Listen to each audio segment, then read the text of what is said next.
ერთი თვე არის უკვე რაც მე ჩემი მეგობრები, თანამოაზრეები, ნაცნობი და უცნობი ადამიანები დავდივართ აქციაზე. აქციაზე სიარულის მიზეზი ამ ბოლო დროს უკვე არის ორი ძირითადი მიზეზი. ერთი არის რომ ვითხოვთ ახალ არჩევნებს და მეორე მიზეზი არის დაპატიმრებული ადამიანების გათავისუფლება და დაკავებულების. მათ შორის იმ ადამიანების, რომლებიც დააკავეს ჯერ კიდევ გაზაფხულის აქციების დროს. აბსოლუტურად ყველა ეს ადამიანი არის დაპატიმრებული უკანონოდ და უსამართლოდ. ამიტომ მე უფრო ტყვეებს უწოდებდი ვიდრე პატიმრებს. მიგოჩნია რომ ეხლა გაჩერება ნიშნავს რაღაცა ძალიან ხანგრძლივი ომის წაგებას, იმიტომ რომ ესაა ბოლო ბრძოლა ქართულ ოცნებასთან და ავტორიტარულ რეჟიმთან.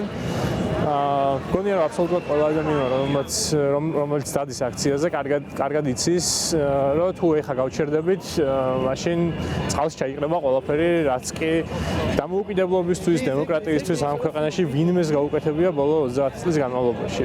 მიუხედავად იმისა, რომ ყველას ჰქონდა ეს განცდა, რომ რაღაც ისე არ იყო 26 ოქტომბრის არჩევნებზე, თითქოს ვერ დაიჯერა ამ ხალხმა, რომ არჩევნები გაყავდა და 28 ნოემბერს ფაქტობრივად გამოგვიცხადეს, რომ სახელმწიფო აღარ გვაქვს. არის რაღაცა დაჯგუფება, რომელსაც ქვია ქართული ოცნება, რომ მათ მიიტაცეს ეს არჩევნები და საერთოდ აღარ აქვს მნიშვნელობა რა სურს ხალხს, რა არის ხალხის სურვილი, ყველაფერი 28 ოქტომბერს ამ ადამიანებმა იგრძნო, რომ ქუჩის გარეშე, პროტესტის გარეშე ფაქტობრივად დავკარგავთ ყველაფერს. ყველგან ხედავდით ევროკავშირის ღირსებით და კიდე რაღაცებით ევროპისკენ ამ ბანერებს წალეკა მთელი ქვეყანა.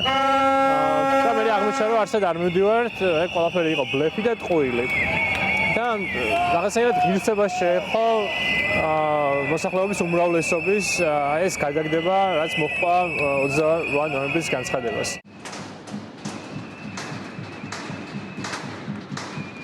მეგობრები, რაღაცა ჯერ ამ განცხადებას ვაგდებთ, უგდებთ ერთმანეთს, რა ნახეთ, რაღაცა ამოხდა და მე აქვდებით ბევრ შემთხვევით გადავაწყდი პარლამენტთან იმ 28-შიც და მერეც რაღაცა მომდევნო დღეებში. ამიტომ ეს იყო სპონტანური პროტესტი და ტყუილია რომ ვიღაცა აფინანსებს და ვიღაცისგან ზარსველი, თუ აბა ეხა ამ დროს უნდა გახვიდე და გააპროტესტო, არც ერთი ორგანიზაციის წევრი არ ვარ. არც ყოფილვარ, კომპრომატი არ არის რომ ვიყო რომელიმე ორგანიზაციის წევრი, მაგრამ რავი 100,000-ობით ადამიანი გამოდის რაღაცა ყოველ დღე ქუჩაში და შეუძლებელია რომ ეს იყოს რაღაცა მართული პროცესი. რო იყოს მართული პროცესი, ძალიან მარტივად იპოვიდნენ იმ ადამიანს, ვინც მართავს ამ პროცესს და დააკავებდნენ ნებისმიერი მოგონილი მიზეზით, ხო რაც აკეთებენ. ძალიან მინდა რომ დავიღალო და რაღაცნაირად წავიდე და ვთქვა რომ არაფერი არ გამოვარდქო, მაგრამ რო დავიღლები, მე რაღაცა უარესი მოხდება და ვინანებ იმას რომ რაღაც მომენტში დავიღალე. ამის განცდა მაქვს ხა და ამიტომ თავს ვერ მიცემ იმის უფლებას რომ დავიღალო. რაღაცა ჩვენ მგონია რომ დაღლილი დიდი ხნის განმავლობაში ვიყავით ეს ხალხი და რაღაცა ვიმედოთ და ეხა ამ დაღლილობის ფასს უკვე სიფხიზლით ვიხდით ყოველდღე ქუჩაში დგომით.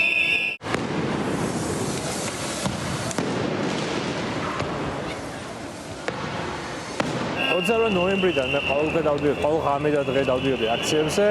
რჩევოდი ხოლმე გათენებამდე და აი სამში უკვე 3 და თენდებოდა, პირველი საათი იყო დილის. მაშინ ვიფიქრე რომ უნდა წავსულიყავი სახლში, იმიტომ რომ ძალიან დაღლილი ვიყავი და მანქანა მყავდა გაჩერებული თავისუფლების მოედნის მხარეს და ვცდილობდი იქეთ მოხვედრას. დაახლოებით 50-70-მდე ადამიანი იდგა ბესიკის და გრიბოიდოვის ქუჩების კვეთაზე. მე ვიყავი ბესიკის ქუჩაზე, ამ დროს შემოწვიდნენ საიდანღაც, წარმოგენა არ მაქვს საიდან. და მე მოვხვდი ხელში 10 ადამიანი მომუარდა, ნიღბიანები, არც პოლიციის ნიშანი ჰქონია და არაფერი, არც განუმარტავს რომ დაკავებული ვიყავი, ხელი მომკიდეს და დამიწყეს ეგრევე ცემა და გინება და აი შენ არ იცი ახლა რა დაგემართება. და რაღაც ეგეთი ტექსტები აგრესიული, ძირითადად გინება, მაინც ეგ იყო, ასე ამბობდნენ, სხვა არაფერი არ ვთქვამთ. წამგლიჯეს ტელეფონი ხელიდან, მანქანის გასაღები, საათი ამგლიჯეს ასევე ხელიდან, საყურე ჩამომხიეს, რავი, მირტყამდნენ გაუჩერებლად, მე წამიყვანეს იმ ეგრეთ წოდებულ მარშრუტკაში და იქ შემტენეს უკვე ერთი ადამიანი ყავდა დაკავებული, იმას ურტყამდნენ და აგინებდნენ მე რომ ამიყვანეს, აღმოჩნდა ყრომუნჯი ეს ადამიანი და მაგას უყურებდნენ რომ ხმა რატო არ იღებოდა, მეორე მუთხრა რომ მე მგონიო მუნჯია ვერ ლაპარაკობს და ამან ფეხებზე მკიდიაო რაღაც ხმა მოიგოს და გააგრძელეს ცემა.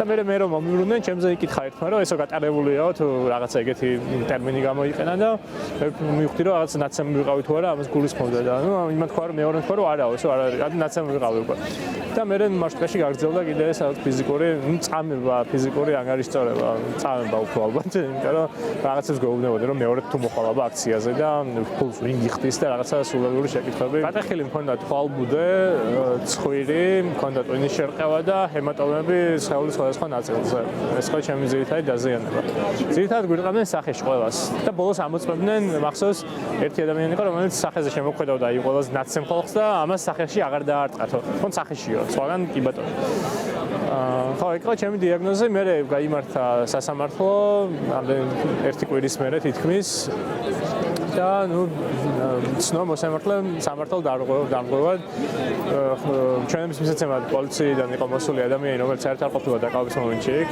საერთოდ აქციაზე კი არ ყოფილა დარწმუნებული ვარ უსტაველზე იმ დროს ის დახვდა უკვე იზოლატორში და ფორმალური ნაწილი მოკლედ იმან შეასრულა და ამბობდა რომ მე იქ ვიგინებოდი და რაღაც აგრესიულად ვიქცეოდი აქციაზე და იძულებული გახდა რომ გედედესთვის ეთხოვა ჩემი დაკავება დაახლოებით ეს იყო მისი ჩვენება და მოსამართლემ მიუხედავად იმისა რომ არავითარ მტკიცებულება არ ქონია მიუხედავად იმისა რომ ყველაფერი შეეშალა ამ კაცსაც გულს მეტყველებდა თქვა რომ რაღაც 3 საათს გახდა აქცია ძალადობრივი და მე პირველ საათს დამაკავეს მაშინ მე დამაკავეს იგი იყო ეკითხა თქვა რომ მე ნაცემი ვიყავი დაკავების მომენტში ანუ გამოდის რომ მე აქციაზე მოვედი უკვე ნაცემი რაღაც სახისმწიფო დამპყრობლი და დავიწყე გინება პოლიციის მისამართით და რაღაც აბსურდის თეატრი იყო მთელი ეს პროცესი და საბოლოოდ მომწეს სიტყვიერი გაფრთხილება მოსამართლემ ოღონდ რის გამო მე არ ვიცი ეთქობა კარგად რო ვერ მცემეს მაგიტო მივიღე გაფრთხილება ესე დიდხანს ვერ გავაგრძელებ ცხოვრებას ხო რაღაცა უნდა შეიცვალოს ნდობა უნდა აღდგეს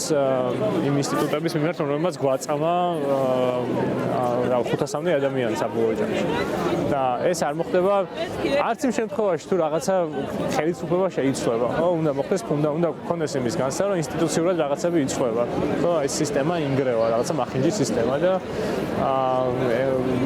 სასამართლო მაინც უნდა გქონდეს ისეთი რომ ბოლოს სასამართლოს იმედი გქონდეს რომ თუ რაღაცა შესაძლოა დაგჩაგროს აი სასამართლოში მაინც უპოვით სამართლოს და ეხლა ეგეც არ გვაქვს და ბუნებრივია რატომაც არ გვაქვს ჯერ მაინც ოპტიმისტურად ვარ კიდე ერთხელ ვამბობ რომ თუ საქართველოში ვარ და თუ ისევ აქციაზე ვარ ესე იგი ოპტიმისტურად ვარ განწყობილი და რაღაცის შეცვლას ველი პესიმისტურად განწყობილ დათახარაშვილს აქციაზე ვერ ნახავთ და საქართველოშიც ვეღარ ნახავთ უკვე.